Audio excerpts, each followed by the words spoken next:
Hello, I'm Rob, and today I'm at the Jolly Sailor in the village of Ashlett. Unusual walk today, tell you more in a bit. So the Jolly Sailor, or the almost July Sailor, is in the village of Ashlett. And where is Ashlett? Well, it's in the unpromising region of Fawley. On one side there's a giant oil refinery, the biggest one in the country, and on the other side is a redundant power station. But the village is quite small and quite pretty. House there, pair of houses there, and there's a tidal mill here, and that was built in 1816. We're actually on Victoria Quay, and it's pleasure boats now, but in the past you've had all sorts of ships up to 150 tons come up here, particularly in the 1920s. Fawley Oil Refinery was built in 1921, and all the materials for it came up on these ships to Ashlett Creek, because despite the fact you really can't see it from here, it is very, very close. In fact, there's the mile-long oil terminal over there. So tankers dock all along that terminal to offload crude oil into the refinery. You really wouldn't believe that sort of half a mile away, if that, over the line of those trees there, is the biggest oil refinery in Britain. So there we are. It was refurbished in 1998 thanks to the generosity of the Esso Petroleum and Exxon Chemical companies, as well as the New Forest District Council and Hampshire County Council. So Esso and Exxon, they virtually run the refinery next door. So here's the mill pond, and that fills up as the tide comes in, and then is released to work the mill workings, and it's on slack tide. It's not a mill anymore, it's a social club actually, for both the sailing club and the local social club. As you see, the sluices are open and the water is running into the tidal pond, mainly for the benefit of the birds now as the tide comes in. Anyway, to start the walk, backs to the pub, and we wander off along the quay in front of those benches there. Proper boats here, proper people's boats, not the gin palaces you see in a lot of other places.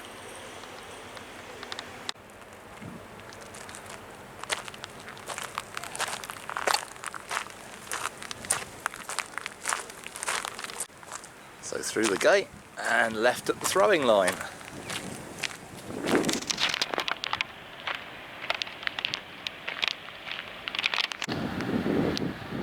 And we walk alongside the rows of boats, the sailing club. Each one's got its own little pontoon.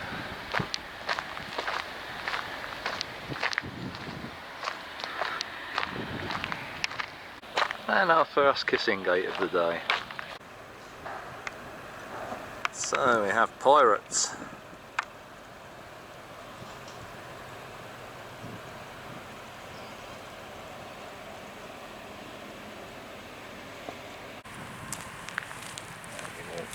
Through the grounds of the sailing club. You see, it really is quite pretty. There's a nice little clubhouse there, some lovely hanging baskets. And we go round to the right to walk along the marshes.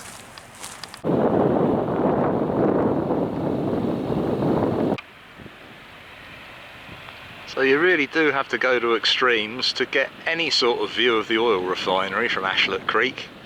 It's just poking above the trees there. So don't be put off when you see it on the map. It is a lovely walk, honestly, you'll see.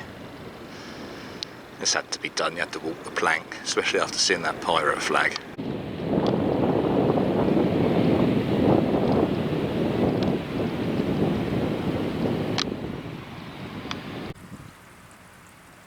seagulls have had that one. So pretty soon you come out into this nice sort of natural open area, and you can see the chimney of the old Fawley power station. Now the Fawley power station was commissioned in 1971. It's an oil-fired power station, and decommissioned in 2013. It was only ever really intended to boost the supply during times when there's peak demand. Due to the fact it being oil, it's more expensive than coal. Obviously, shortly after 71 there was the oil crisis, which made it extremely expensive, even though the oil was piped directly from the refinery next door. Anyway, in 1984-85, during the miners' strike, it came into its own. Obviously there was no coal, or very little coal, so they boosted output, and they managed to generate over 12,000 gigawatts of electricity in that period. So keep left, keep the creek or the mud flats to your left. You're skirting the shore basically all through these woods. Just follow the map and left. So if you listen very carefully, you can hear the plod plod plod of ships' diesel engines thumping away in the bows of the ships out there.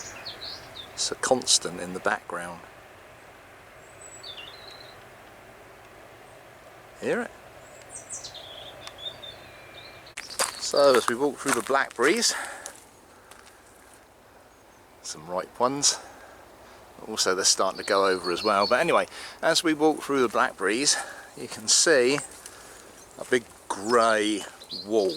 That's the old power station itself.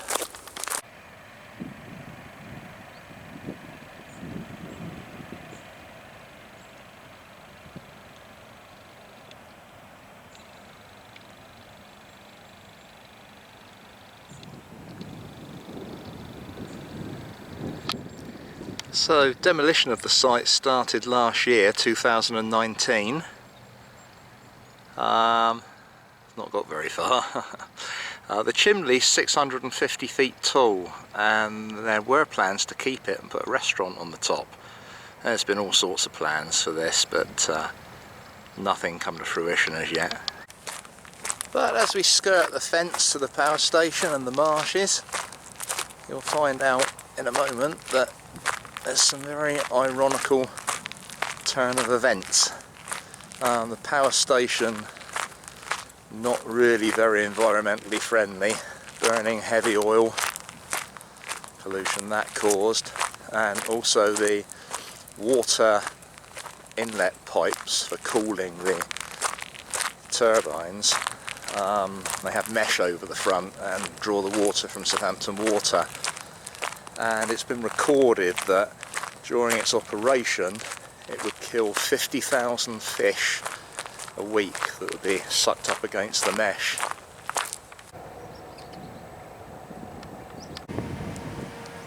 As I say, demolition's not got very far. And here's the irony. Can you see what it is yet? I shouldn't really be doing Rolf Harris, should I? Well, it's a wind turbine, and the site is currently leased by Vestas, the wind turbine company that make them on the Isle of Wight, and they have a paint facility here. So they run them over here on a specially built boat called Blade Runner 1, 2 and I think 3 as well, and this is where they paint them so they can survive in the harsh either land or sea environments depending on wherever they go. And as you see there, they're giant things.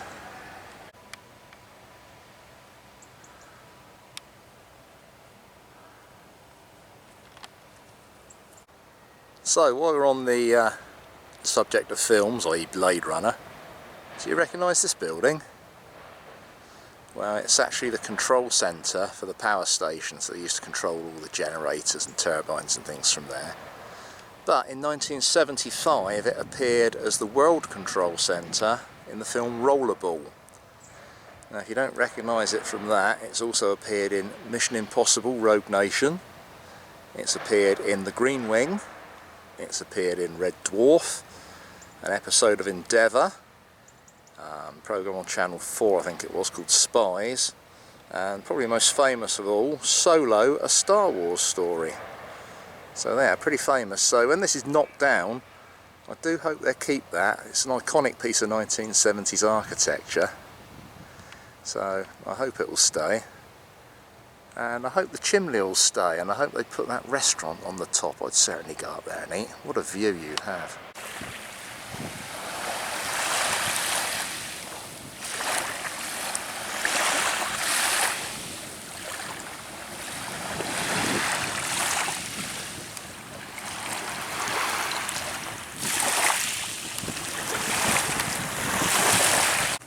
Now the path rises up a little hill and we're going to be crossing a swing bridge, and this swing bridge moves out of the way, swings out of the way when ships come in. And as I was saying earlier,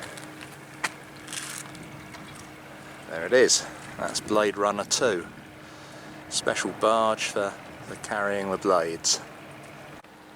Now the irony is, that dock was only ever used while they were commissioning the power station back in 1971.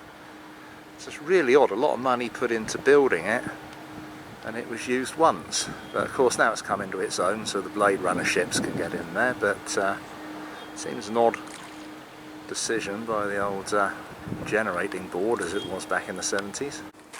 Anyway, we'll leave the power station behind now. Continue on the gravel path. Now there's Calshot Spit. It's a large natural spit at the end of Southampton Water. In 1539 Henry VIII decided it would be a good place to build a castle, so he built Calshot Castle, and just like the one at Hurst I was speaking about on another walk, it was to protect the country from not only the French but the Holy Roman Empire. He was worried the Pope would invade. Anyway, it's got quite a history. It went on to be RNAS Calshot, that's Royal Naval Air Station Calshot, and there are many seaplane trials and things there. There was the famous Schneider Trophy, in which the S6B, the predecessor to the Spitfire, although it was a float plane, that raced over there, was built over there. Then it became RAF Calshot, and in 1961 it became home to a lot of the population of Tristan da Cunha. They fled the little island because of a terrible volcanic eruption which made it uninhabitable. Obviously stuck out there, the weather was a little bit different to Tristan da Cunha, and eventually when it was safe enough most of them went home. But in recognition of Calshot they decided to rename the harbour in the island Calshot Harbour. The tower on the end is a radar tower for Southampton VTS, that's Vessel Traffic Services, and they organise the myriad of comings and goings of the ships in Southampton Water. Also on the top was an old Coast Guard lookout, which is now maintained by the charity National Coast Watch. Another interesting fact is that Lawrence of Arabia actually lived over there at one time during his service in the RAF. So when you get to this point you've got a choice. You can turn right with me and continue on the loop walk that I'm doing, or if you want to strike out on your own and you don't fancy the loop at all, but you fancy going to take a closer look at Calshot, you can just carry on along this path and it eventually leads you down to Calshot. Things to do there, there's the activity centre, which has got a velodrome, rock climbing wall, That's housed in a large hangar that the flying boats used to be housed in. There's also, as I said before, Henry VIII's Calshot Castle, which is English heritage, that you can go and visit. And there's the beach and beach huts and ice cream vans and all sorts of things like that, so you can have a whale of a time there if that's what you want. Anyway, if you want to do the walk, we're going this way, to the right.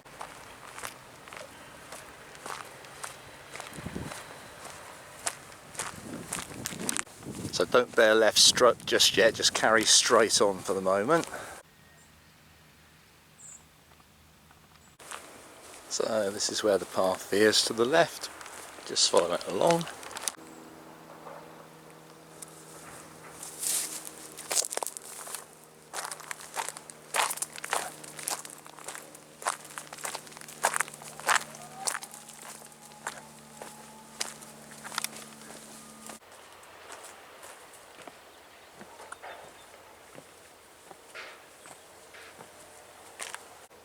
So over the stile.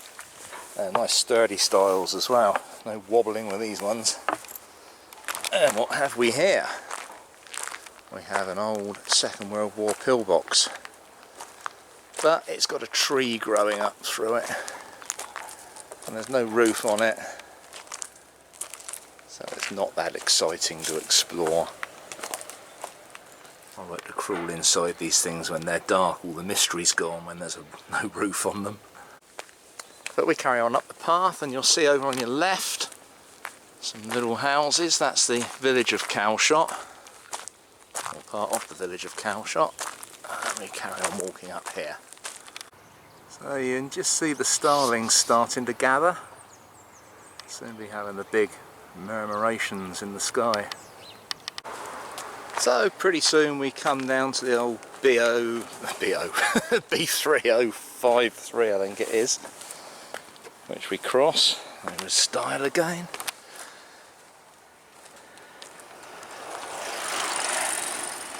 And you cross over diagonally, being careful, it's on a bit of a bend. And you go down the side of this garage, B's Garage.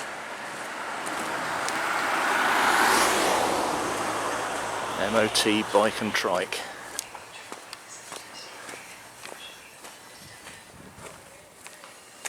And the footpath continues up the side of the garage. It's like you're going up a private drive, but don't worry, you're okay.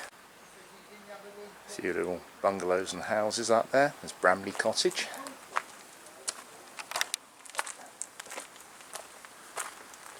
Another little place there,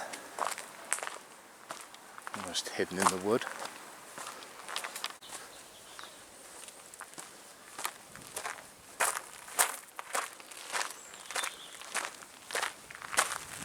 So don't carry on up the drive or you will be in someone's house. There's a little path to the left by this fence that you carry on up.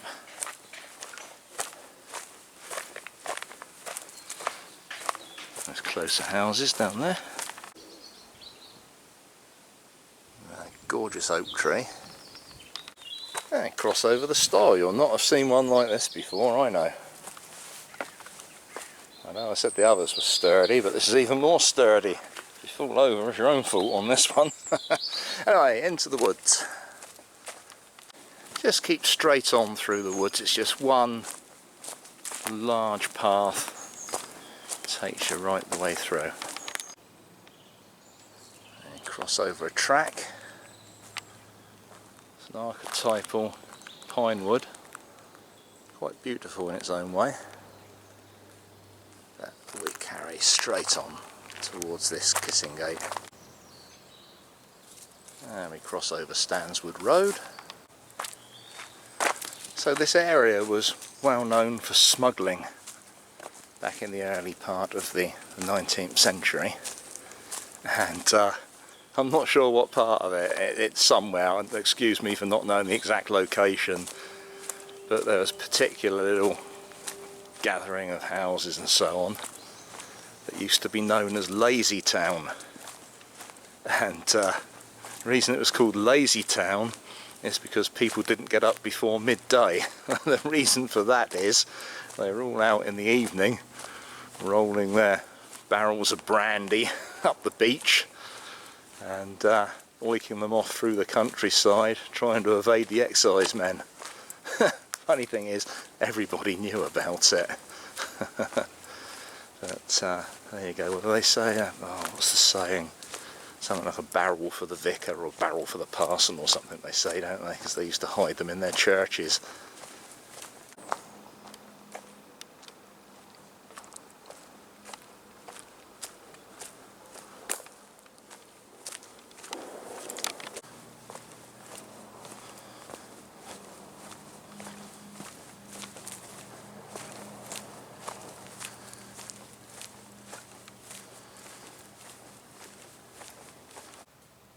Berries on the holly and the lovely heather.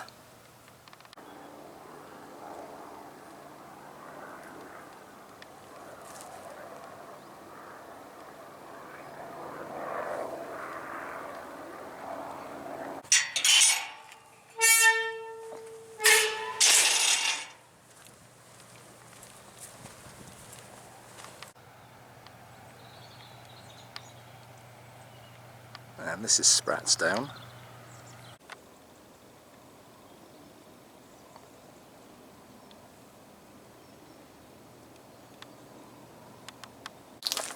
So coming out of the other end of the path at the Kissing Gate,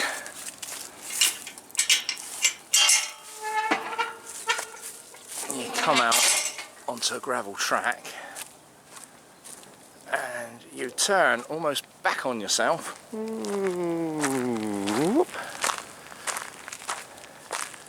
And you walk this away. So pretty soon on the left you'll see some little wooden cottages. Now these little wooden cottages were built in the early 1900s. I think there's about 6 left. And what they were built for, they were built for the navvies. That's the name you give the builders that built the Royal Naval Air Station at Calshot. And basically it housed them, or they housed them. But they're quaint little things, and you've heard before that I used to go on holiday in a shed as a kid. Well, it was the 60s after all. But they remind me of the quaint little sheds we used to go on holiday in. You know, a bit rough and ready, but great fun. And again, I get a hankering after those sort of holidays seeing these, although there's no doubt, there's no doubt that these are likely to be a lot more comfortable than what I stayed in. No horrible smelly house and toilet anyway. Anyway, we take the footpath to the left down the side of this little white cottage.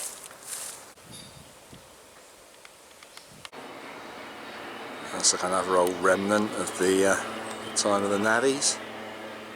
I don't know, perhaps they had a hall or something that they had socials in. I don't know, speculating there. Anyway, carry on walking down this pleasantly shady lane. It's a very warm September day today.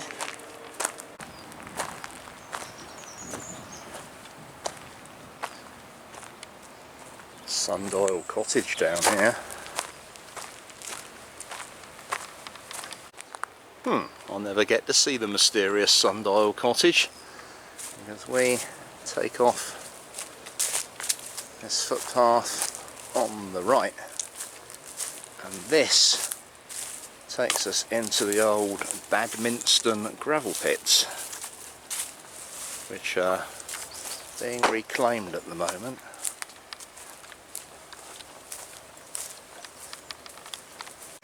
So the plan was to return the old gravel pits into heathland and farmland, but the lakes, or the pits, flooded, and apparently you can find the very rare, to Great Britain that is, Mediterranean gull making its nest here.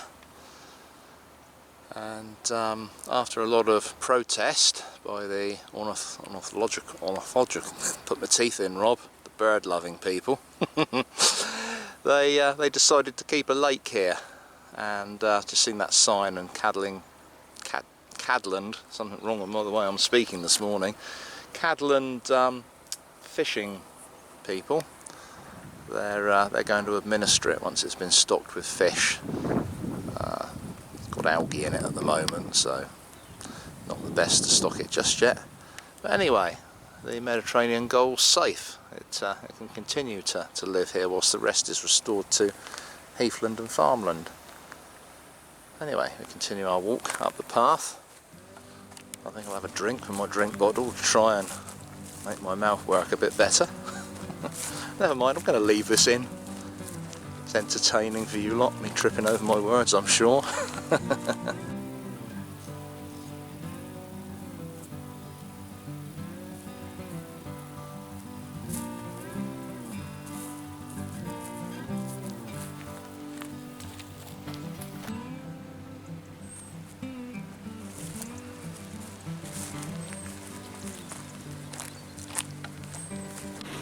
It's always amazing how quickly nature takes over, and there's some lovely bulrushes here.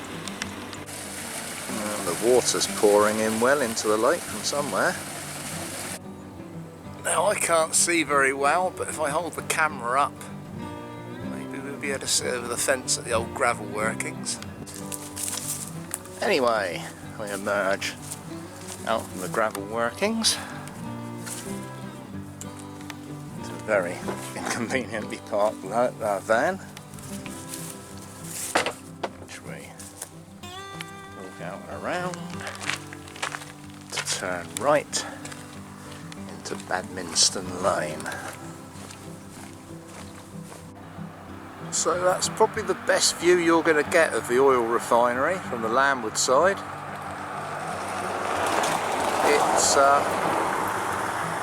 It's generally very well screened from the landward side. It's only from the sea you can see the vast enormity of it. So at the end of Badminstone Lane on the main Calshot road, we turn right and we're going to turn left in front of that farm. Now if you're coming by bus, you could always start and finish the walk here from the Badminstone Lane bus stop. I don't know how often they run, there is a timetable there. I suggest you look it up. But as I say, we turn left at Badminstone Farm to take this track. A little snoop in here. Very nice old farmhouse. So we don't follow the track round. We carry straight on to the grassy track. It goes in between the trees. There's the sycamore seeds, they'll soon be flying, helicopters as we called them as kids. And the camera is a dead giveaway that this concrete road we're crossing, that's the entrance to the old power station up there. But as I say, we're crossing it, keeping straight on.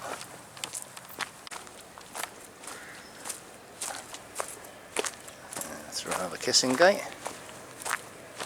Lots of pheasants around here. Every time I turn the camera on, they stop making their noise that they make, that horrible noise. That just sounds more like a duck, doesn't it? So I emerge out onto the road, and there's old grey Tufty over there. Now don't turn right, we turn left. And you can see up in the corner gate that we have to go through. There you go. Don't worry the livestock, it's a criminal offence. Now I don't know if a blooming great bull chases you across the field and worries you, whether that's a criminal offence. Seems a bit unfair, doesn't it, if it's not?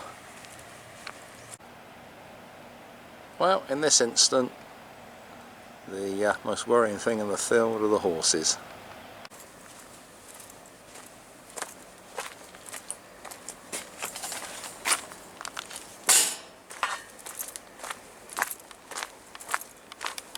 There we're back into the woods again, and we turn left. And just when you thought this walk couldn't get more exciting, see different pipes and things in there. Like. Anyway, as well as having an oil refinery, and I think that's the oil pipe actually that used to feed the power station, and a power station, there's also a sewage works over the back of there somewhere. I've never pre-walked a walk before. I normally look at a map and go, yeah, that'd be a good walk. But this one, I looked at the map and I thought, there's a sewage works, and an oil refinery, and a power station. Would that make a relaxing walk? But I also saw the other bits, you know, the creek and the boats and the marshes and the woods and the down. And I thought, well, it might. So I pre-walked it a couple of days ago, and I've got to say, it's one of the loveliest walks that I've done. It's different, it's interesting. Not to say they're not all interesting, but this one in particular, I think it's the juxtaposition of the very industrial with the quaint countryside and coastal scenery. It really is a good walk. I thoroughly recommend it. That's definitely the oil pipe that ran from the power station to the refinery. Anyway, as you can see, we've emerged back out into Ashlett Creek. Oh, the tide's in, that's a treat. I'll make some good photos now the tide's in. And that's Ashlett Creek, obviously. The tide is well in. What's the time? It's oh yeah, 11:30. I think it's 11:45 high tide today. And back to the pub. So I think I'll show you the scenery again that I filmed this morning, to show you what a difference a bit of water makes. Look at this, not a trace of mud anywhere. Tide is well and truly in, which will mean that that tidal pool will be full.